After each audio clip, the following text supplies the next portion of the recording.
কেমন আছেন সবাই? আজ আমি যাচ্ছি সল্টলেক এক গাড়ি ইট ডেলিভারি করতে। সল্টলেক জায়গাটা বড় গুলানো, তাই আমাকে সঙ্গে যেতে হচ্ছে। রাত ৮টায় গাড়ি ছেড়েছে, যেতে ওই ঘন্টার দেড়েক সময় লাগবে। মাঝে একটু দাঁড়াতে হবে। যেতে যেতে চারিপাশের দৃশ্যটা একটু শেয়ার করছি আপনাদের সাথে। ভারী চমৎকার দৃশ্য চারিদিকে। গাড়ির ড্রাইভার ও লেবার ভাইদের সঙ্গে গল্প করতে করতে এগিয়ে চলেছি। গাড়ির জ্যাম আর সিগন্যালের আলোর খেলা পেরিয়ে এসে পৌঁছালাম গন্তব্যে। এই নতুন সাইটটাতে মাল পড়ছে। আগে এক গাড়ি মাল দিয়েছি, এটা দ্বিতীয় গাড়ি।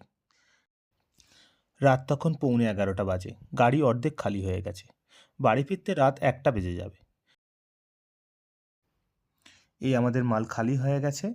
এখন গাড়ির ডালা তুলছে লেবাররা। যে দাদার সাইটে মালটি পড়ছে, দাদার নাম মানস হালদার। বড় ভালো মানুষ। অনেক কথা হলো দাদার সাথে। এখন বাড়ি ফেরার পালা। দেখা হবে পরের ভিডিওতে।